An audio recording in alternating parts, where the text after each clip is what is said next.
Kota Semarang itu PDI Perjuangan 19 kursi, Gerindra 6 kursi, PKS 6 kursi, Demokrat 6 kursi, Golkar 3 kursi, PKB 4 kursi, PSI, PAN, Nasdem itu masing-masing 2 kursi. Dalam Undang-Undang Pemilu itu mewajibkan bahwa untuk mengusung calon wali kota di Kota Semarang ini harus memenuhi kuota 20% kursi di DPR atau bisa 10 kursi. Nah, saat ini yang bisa mengusung sendiri adalah PDI Perjuangan. Nah, PDI Perjuangan ini kalau kita melihat Mas Hendi sudah menjadi wali kota, kalau saya hitung itu 6 tahun setengah. 6 tahun setengah saya hitung ketika beliau awal jadi wakil wali kota 1 tahun setengah, terus jadi PLT wali kota 2 tahun setengah, 1 tahun setengah menjadi wali kota yang definitif. Nah, saya hitung berarti dengan kepemimpinan yang terakhir 5 tahun berarti 6 tahun setengah. Undang-undang mengamanatkan kalau 1 tahun setengah atau belum ada separuh memimpin wali kota itu belum dihitung, makanya Mas Hendi masih bisa untuk mengikuti kontestasi politik berikutnya. Berarti Mas Hendi sudah memimpin di Kota Semarang mulai dari wakil sampai wali kota ini kalau saya hitung 11 tahun. Nah, ini yang kalau menurut saya namanya orang memimpin 11 tahun itu pasti sudah mengajar. Yang kedua, program-program, karena Mas Hendi masih muda dan punya pengalaman organisasi yang kuat, program-program yang dibuat oleh Mas Hendi ini cukup luar biasa dan mengena di masyarakat, baik itu infrastruktur, pendidikan, kesehatan, dan yang lain-lain yang bisa kita nikmati saat ini cukup menarik warga masyarakat untuk bisa mengusung kembali. Oleh sebab itu, Partai Gerindra sebenarnya dari partai kita menginstruksikan untuk melaksanakan penjaringan calon wali kota dan wakil wali kota. Tapi kita melihat, kita coba untuk melaksanakan diskusi. Kita membuat diskusi terbuka pada saat itu di bulan Oktober di Hotel Pandanaran. Kita mengundang Ormas, kita mengundang OKP, kita mengundang semua elemen masyarakat, baik itu ekonom, politikus,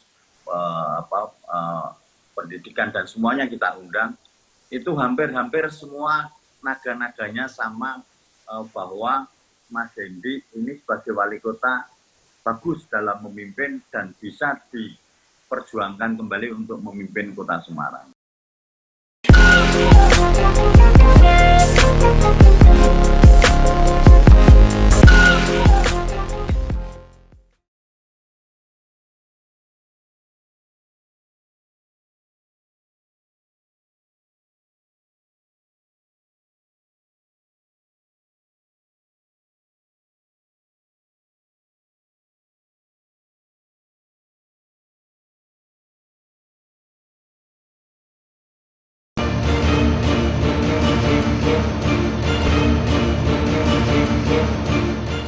Assalamualaikum warahmatullahi wabarakatuh.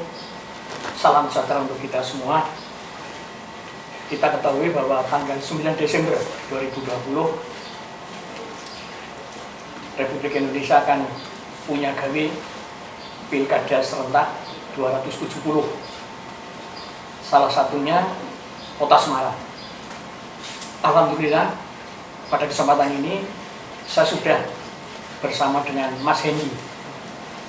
Mas Hendi, saya lihat perjalanan panjenengan ketika muda jadi ketua KNPI Jawa Tengah. Iya, waktu itu ketemu sama senior juga.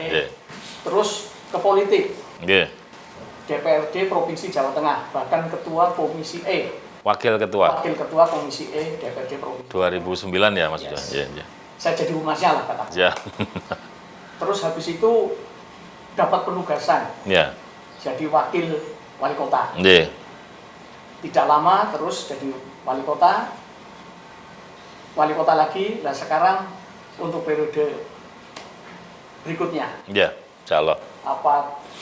Di samping itu juga masih punya tugas sebagai Ketua DPC PDI Perjuangan. Iya.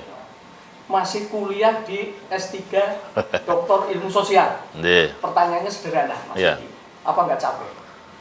Boten. Kalau buat saya itu sesuatu aktivitas yang kita niati, kita ikhlaskan, dan juga kita lakukan dengan sungguh-sungguh.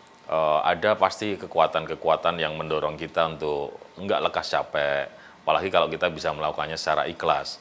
Jadi yang disebutkan Mas Pujo tadi benar, memang yang cukup sulit adalah membagi waktunya. Tapi untuk energi kami, insya Allah sampai hari ini pokoknya saya bismillah aja. Lillahi ta'ala mengerjakan semuanya ini dengan ikhlas. Oke, kalau begitu masuk pertanyaan. Kira-kira motivasinya apa untuk periode ini? Atau masih sama yang dulu? Motivasi. Kalau saya begini, Pak Pujo dan kawan-kawan sekalian, buat saya pada saat kami ingin memasuki wilayah politik ini kita hitung dengan cermat. Dulu dalam perjalanan karir saya di organisasi kepemudaan, kita tahu anak-anak muda itu kan sama politik, kenapa sih harus masuk partai politik? Itu kan wilayah yang kejam, itu dan seterusnya.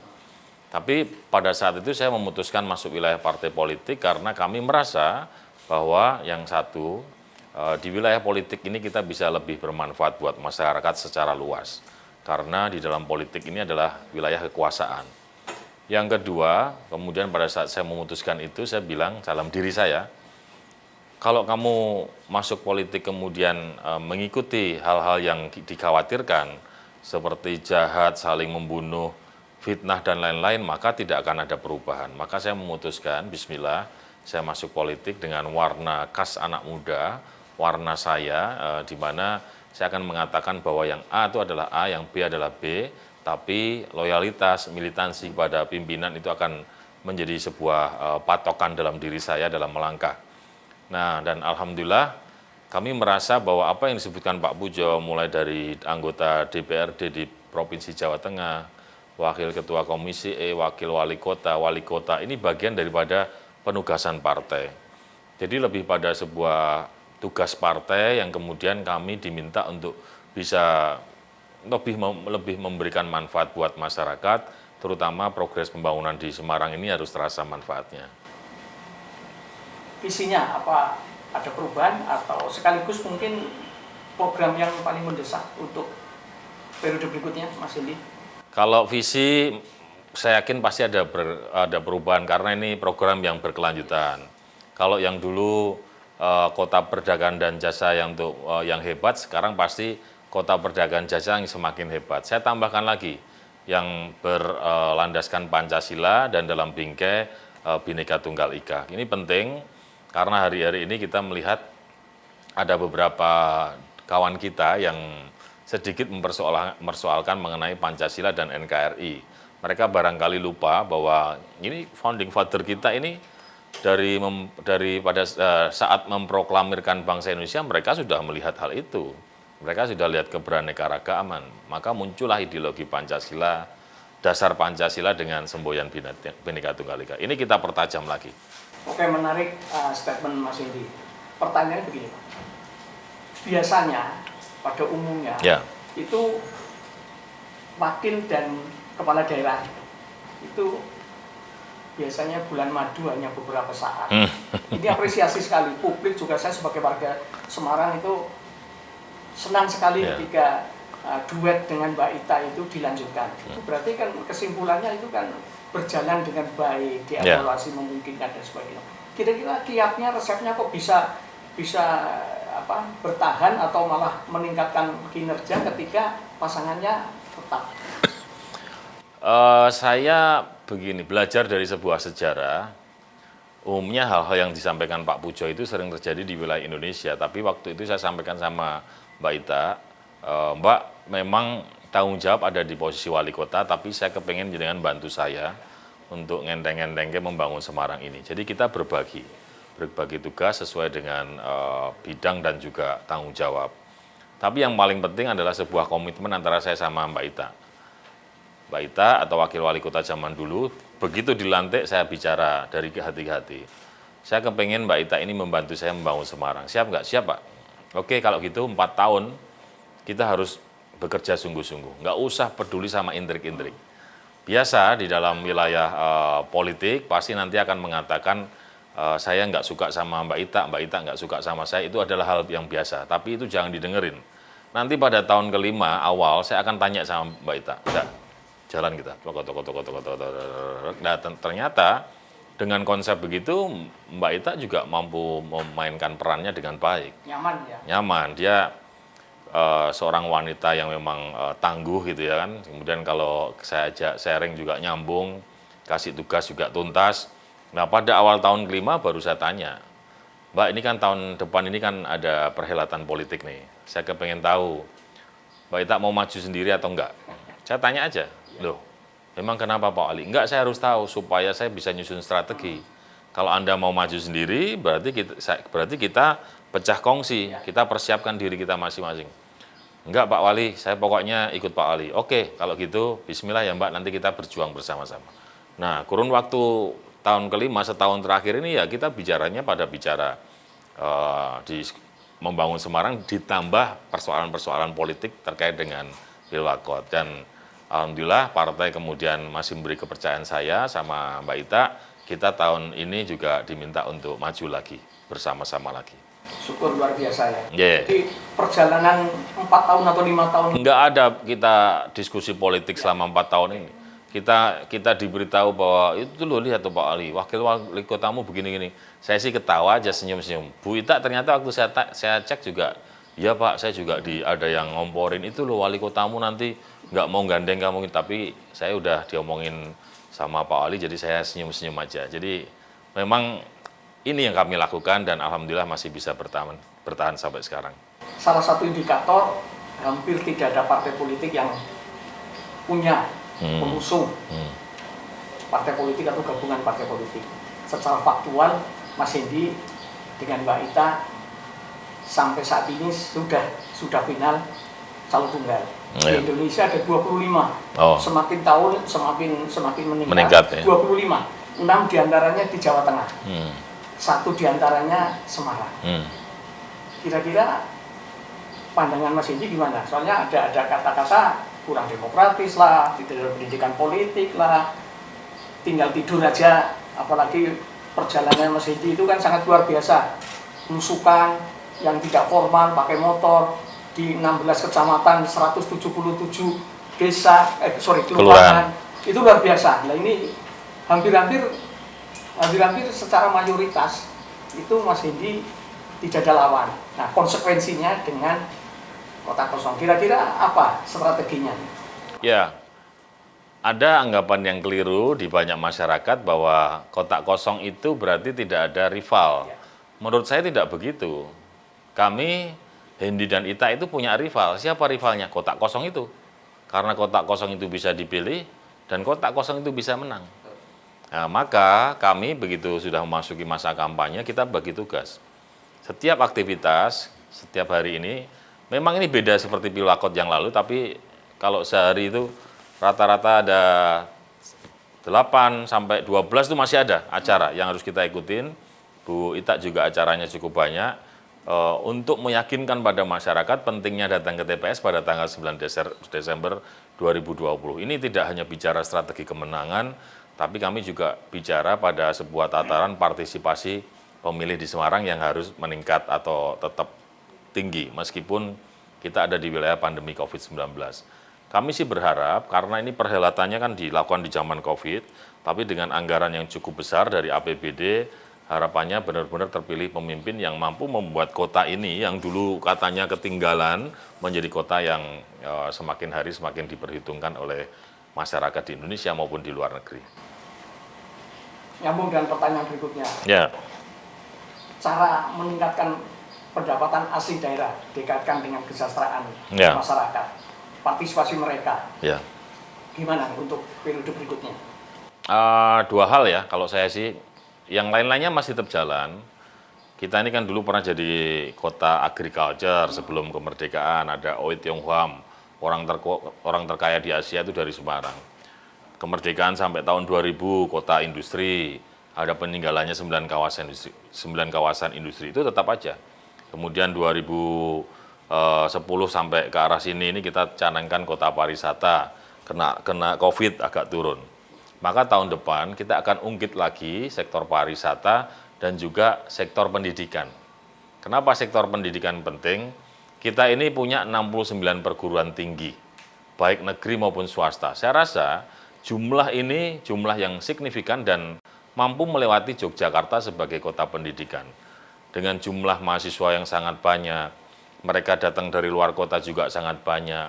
Mereka kemudian perlu tempat kos, mereka perlu makan, mereka mampu menjalankan sebagian roda ekonomi di Semarang. Maka pilihan kami di periode yang akan datang kita akan fokus pada dua hal ini. Hal pariwisata dan juga hal kota pendidikan. Terlebih seminggu sebelum kami cuti kemarin, Universitas Negeri Jakarta juga memberikan sebuah apresiasi menyebut Semarang sebagai kota pendidikan terbaik tahun 2020. Saya rasa ini harus kita matangkan lagi, ruas-ruas jalan, infrastruktur menuju perguruan tinggi harus kita bikin lebih bagus, kemudian penataan tata ruang di sekitar itu juga akan kita tata lebih baik, dengan harapan semakin banyak orang dari luar yang kuliah atau sekolah di Semarang. Menyambung untuk kesejahteraan, jadi apa yang harus mereka perbuat masyarakat, ajakan Mas Hendy, partisipasi terutama untuk menumbuhkan ekonomi, kaitannya dengan pandemi ini. Ya, jadi kalau sebuah rumusan ekonomi, semakin banyak orang yang datang ke Semarang, dia kemudian spend money, dia habiskan uang, uangnya banyak ada di Semarang, maka muncul pulang-pulang ekonomi yang lain nih Mas Pujo. Ini saya ngambilnya simpel saja di situ. Bagaimana dengan COVID? Nah, pasca COVID ini, kami ini masih menyisakan banyak PR, tidak hanya di anggaran 2020, tapi di anggaran 2021. PR yang terbesar selain di wilayah kesehatan, kita akan masukkan anggaran kita di wilayah UMKM. Jadi teman-teman UMKM ini cukup banyak dan mereka mampu menjadi daya ungkit untuk pertumbuhan ekonomi di Kota Semarang. Pemerintah kota anggarkan APBD cukup besar untuk belanja produk-produk UMKM. Yang tadinya juga sembako kita kasih berupa produk kepada masyarakat, sekarang sudah kartu. Dengan kartu Semarang Hebat itu, masyarakat yang membutuhkan kita kasih 100.000 tiap bulan, mereka kemudian gesek ke warung-warung di sekitar, sehingga duitnya ada di sekitar mereka. Kemudian juga yang tadinya jualan baju, kita coba arahkan ke masker, kita beli. Yang biasanya kuliner, kita bagi ada kuliner kering yang kita bisa masuk dalam program untuk penggesekan bantuan sembako, atau juga kita arahkan ke jamu anti corona berupa rempah-rempah yang nanti juga dibeli pemerintah Kota Semarang. Jadi banyak hal yang kemudian kita coba lakukan untuk mengungkit ekonomi pasca COVID-19 ini. Menarik, jadi kita ngutip pernyataan Presiden Jokowi. Ya. Mencari titik keseimbangan antara kesehatan, ekonomi, dan sekarang ditambah politik atau demokrasi. Nah itu kan dua aja agak susah lah. Gimana kira-kira mengajak masyarakat sekaligus insya Allah nanti 9 Desember melanjutkan kepemimpinan itu tiga variabel dalam satu keseimbangan. Sulit loh membuat keseimbangan. Gimana Mas konsepnya Mas ini? Mas Pujo tinggal di Semarang ya? Semarang. Pernah nggak Mas Pujo merasakan PSBB di Semarang? Nggak kan? Ya. Karena kita nggak pernah PSBB. Pernah nggak merasakan lockdown di Semarang? Enggak. Kita terapkan namanya pembatasan kegiatan masyarakat. Apa itu PKM? PKM itu adalah sebuah jalan tengah antara sisi medis, sisi sosial, budaya, ekonomi, dan politik. Kita sudah memperhitungkan dari awal bahwa mengatasi pandemi ini tidak hanya kemudian menyembuhkan yang sakit saja. Menyembuhkan yang sakit, kemudian membatasi ruang gerak orang, nggak boleh keluar kemana-mana. Lah kalau yang punya tabungan, alhamdulillah Mas, ya kan? Dia bisa tetap memasak, dia punya uang yang cukup. Nah, ternyata setelah saya pelajari, banyak sedulur kita yang di Semarang ini untuk mereka makan perlu bekerja loh. Jadi artinya sehari-hari mereka bekerja baru bisa makan. Nah itulah makanya kita buat PKM, artinya mereka tetap boleh berusaha. Dibatasi aja. Nah, dibatasi ruang geraknya, mejanya, kapasitasnya, jam operasionalnya, tetap memakai yang namanya SOP kesehatan, masker, mencuci tangan, menjaga jarak, dan membaca doa itu menjadi sebuah pola hidup baru di Semarang yang terus kita sampaikan pada masyarakat untuk mereka bisa menjalankan aktivitasnya. Jadi insya Allah titik keseimbangannya itu sudah kita rintis dari mulai April yang lalu dengan Ada statement Presiden aja sudah dilakukan. sudah ya, karena kita hitung-hitungannya begitu. Kasihan masyarakat itu kalau kemudian semuanya berbicara pada sebuah penanganan kesehatan, semuanya kemudian dikunci, nggak boleh kemana-mana, mereka lupa. Kalau itu sampai warga ini yang tidak punya tabungan, tidak dikasih ruang gerak untuk menjalankan aktivitas ekonomi, sosial budaya, mereka kemudian bisa berpikir terlalu pendek, mereka bisa bikin keonaran, angka kriminalitas meningkat, dan pasti ini bisa chaos wilayah kita. Kira-kira hambatannya apa menuju ke titik keseimbangan? Hambatannya? Ya, hambatannya. Ya, kalau kita bicara dalam masing-masing sisi, pasti ada hambatannya. Orang-orang yang dia punya duit banyak, dia pengen sehat, pasti dia sudah sering ngingetin saya. Sampean jadi wali kota nggak tegas, Pak Ali, kok bisa? Nah ini kondisi Semarang begini kok nggak di lockdown, nggak di PSBB. Tapi sebaliknya datang ke tempat yang sebelah itu pengusaha atau mereka yang tabungannya nggak banyak, mereka mengatakan, Pak Ali, nek sampean ada ke PSBB berarti sampean itu wali kota yang tegel sama kita. Bahwa kita ini juga warga Semarang yang perlu dengan lindungi. Jadi kita di tengah-tengah aja nih. Ya kita tengah-tengah, kita rangkul semua. Yang penting ada yang sakit, kita rawat, kita sembuhkan. Jangan sampai kamarnya kurang, jangan sampai alatnya kurang, jangan sampai obatnya kurang.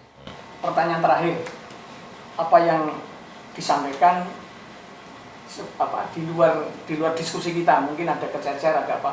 Kira-kira harapan, ajakan, partisipasi menjelang 9 Desember 2020. Iya, kalau Pilwakot ini saya ketemu dua hal di lapangan. Hal pertama, masyarakat datang ke TPS ini takut ketularan COVID. Saya rasa jenengan nggak usah risau, nggak usah galau, karena anggaran KPU ini cukup besar dari APBD maupun APBN. Nanti semua petugas KPPS yang 30.000 itu jumlahnya akan dirapid H-2 minggu. Begitu ada yang reaktif, diganti sama warga yang sehat. Orang datang, masuk ke bilik, dia akan dikasih sarung tangan plastik. Dia akan masuk ke bilik, dia coblos, setelah itu keluar, sarung tangannya dibuang, dia cuci tangan. Itu dilakukan dan insya Allah komitmen kami adalah Pilwakot di Semarang khususnya, insya Allah TPS-nya adalah TPS yang luber, jurdil, aman, dan juga sehat.